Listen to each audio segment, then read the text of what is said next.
দান করে সকলের জন্য নির্দিষ্ট সময় তিনি বেঁধে দিয়েছেন, যার যখন সময় শেষ হয়ে যায় তখন সেই পৃথিবী থেকে বিদায় নিয়ে চলে যায়। পৃথিবীতে থাকাকালীন অবস্থায় মানুষের জন্য মূল জীবন, এই জীবনের ভালো ভালো রেজাল্ট, খারাপ খারাপ রেজাল্ট। আল্লাহ রাব্বুল আলামিন ভালো পথ দেখিয়ে দিয়েছেন, হিদায়াতের পথ দেখিয়ে দিয়েছেন। আর তিনি যদি কারো ব্যাপারে হিদায়াতের সিদ্ধান্ত নেন তাহলে কেউ তাকে পথভ্রষ্ট করতে না পারে। আবার তিনি যদি কারো ব্যাপারে সিদ্ধান্ত নেন পথভ্রষ্ট করা, তাকে কেউ হিদায়াতের পথও দেখাতে পারে। রব্বুল আলামিন আমাদেরকে হিদায়াতের পথটা দেখিয়ে দিয়েছেন, আমাদের জন্য বড় সৌভাগ্যের বিষয়। রমাদান মাসের শেষ দশকে তিনি সারা বছরে যেভাবে ক্ষমা করেন তার চেয়ে বহু গুণে বেশি বেশি করে রমাদানের শেষ দশকে ক্ষমা করতে থাকেন, জাহান্নাম থেকে মুক্তি দিতে থাকেন। যারা বলতে পারেন, চাইতে পারেন, চাওয়ারও একটা আবেদন আছে, কিভাবে চাইলে তিনি খুশি হবেন। এজন্য তিনি কোন শাব্দিক বর্ণনা ভঙ্গি সুন্দর হওয়া এটার উপরে কোন নির্ভর করে না। মোবাও যখন রবের কাছে ক্ষমা চায় তাকেও মাফ করে দেয়, সেটা কোনো শব্দ উচ্চারণ বলতে পারে। আমাদেরকে আল্লাহ জবান দিয়েছেন, আমরা বলতে পারি।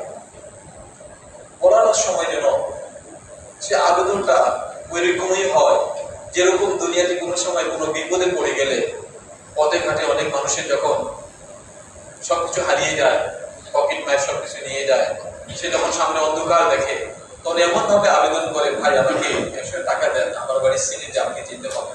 চোখ দিয়ে ঝরঝর করে পানি দিয়ে উঠে যায়। তখন চেহারা দেখলে বোঝা যায় আসলে একটা মুসিবতে পড়েছে। সবাই পথে ঘাটে সবাই তাকে সাহায্য করে। রবের কাছে কি আমরা সেভাবে কি কখনো বলি যে আমি অপরাধ করছি, আপনি তো ক্ষমা করবেন। ক্ষমা ছাড়া যদি আমি পৃথিবী থেকে বিদায় নেই তাহলে কিয়ামত দিবসে বড় লজ্জিত হয়ে উঠতে হবে। আর তো ফিরে আসতে পারবো না পৃথিবীতে, আবেদন করেও ফিরে আসতে পারবো না, হাজারো কান্নাকাটি করেও ফিরে আসতে পারবো না, হাজারো অর্থ সম্পদ তার কাছে পেশ করেও মুক্তি পাওয়া হিসাবে তার কাছে করে মুক্তি পাবো না।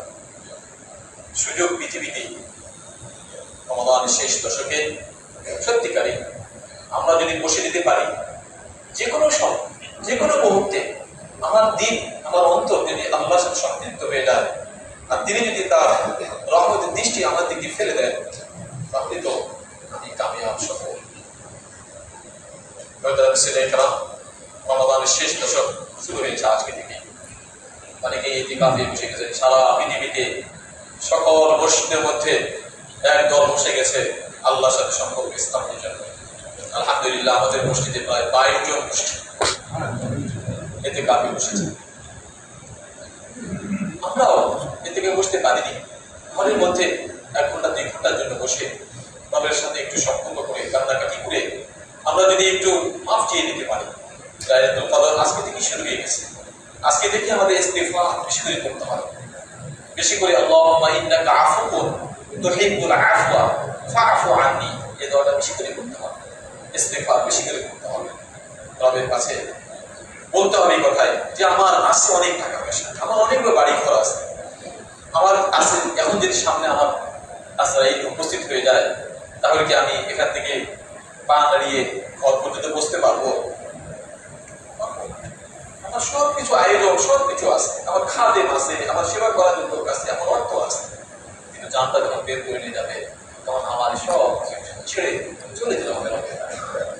আমাদের অন্তরের মধ্যে সেই অবস্থাটা তৈরি করে ঘরের মধ্যে গিয়ে বাসার সকলকে নিয়ে একটু নীরবে আল্লাহ তাআলার কাছে এই দরজা দিয়ে কাঁদতে পারি। যদি কাঁদতে পারি ইনশাআল্লাহ এবারে রমাদান হবে আমার জীবনের সুন্দর রমাদান। শেষ মুহূর্তে আমি যদি রবের সাথে কানেকশন করতে পারি তাহলে ইনশাআল্লাহ সকল অশান্তি দূর হয়ে যাবে, পেরেশানি দূর হয়ে যাবে, শান্তির জীবন আমি খুঁজে পাবো ইনশাআল্লাহ। আল্লাহ আমাদের সকলকে তৌফিক দান করুন। আজকে আমরা 24 নম্বর প্রার্থনা করছি সূরা জুমারের 31 নম্বর আয়াত থেকে নিয়ে শেষ পর্যন্ত সূরা মুমিনুনের পুরো অংশ, সূরা হামিম তার 46 নম্বর আয়াত পর্যন্ত তেলাওয়াত। রব্বুল আলামিন তারই ইবাদত করার জন্য নির্দেশ দিয়েছেন, তারই দাসত্ব করার জন্য নির্দেশ দিয়েছেন, অন্য কারোর কাছে মাথা নত না করার জন্য নির্দেশ দিয়েছেন।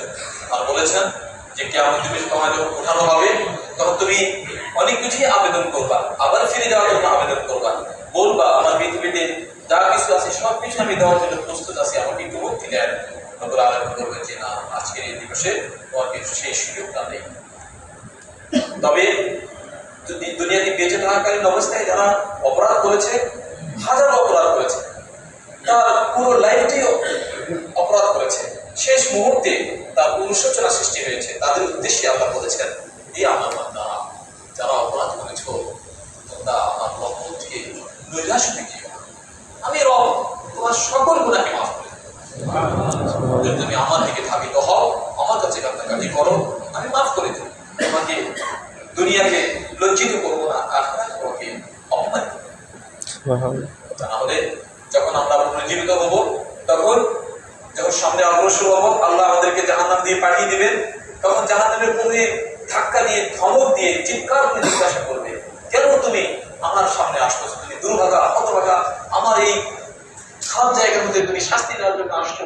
পৃথিবীতে তোমার কাছে কোনো সতর্ককারী যায়নি? তুমি কখনো শোনোনি যে নামাজ না পড়লে এরকম শাস্তি হবে, মিথ্যা কথা বললে শাস্তি দেওয়া হবে?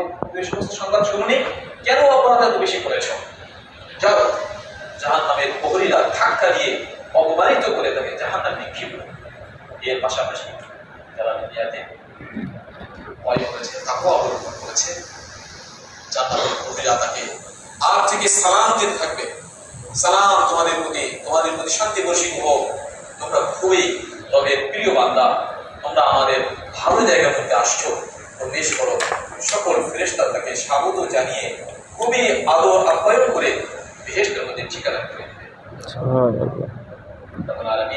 সেদিন এত কঠিন হবে, এত রাগান্বিত হবেন, বলবেন সে সমস্ত ব্যক্তিদেরকে যে তোমাদেরকে দুনিয়াতে সম্পদ দিয়েছি, ক্ষমতা দিয়েছি, আজকের এই দিবসে বলো এই সকল সম্পদ কার, এই সকল ক্ষমতা কার? আল্লাহ বলবেন লিল্লাহিল ওয়াহিদুল কাহ্হার, আজকে সব সেই কাহ্হার রবের সকল অধিপতি, অন্য কারো আধিপত্য আজকের এখানে কারো অংশ নেই। আমরা যে ভালো কাজ করি এটাই আল্লাহ তাআলার কাছে প্রিয়। আর উত্তম যে কাজ আমরা করে বেড়াই, নিজে করি এবং অন্যদেরকে আহ্বান জানাই, আল্লাহ বলছেন এর চেয়ে উত্তম আর কি কথা? যারা আল্লাহর দিকে মানুষদেরকে আহ্বান করে, নিজেও সৎ কাজ করে, আর নিজেও বলে যে আমি মুসলমানদের মতো,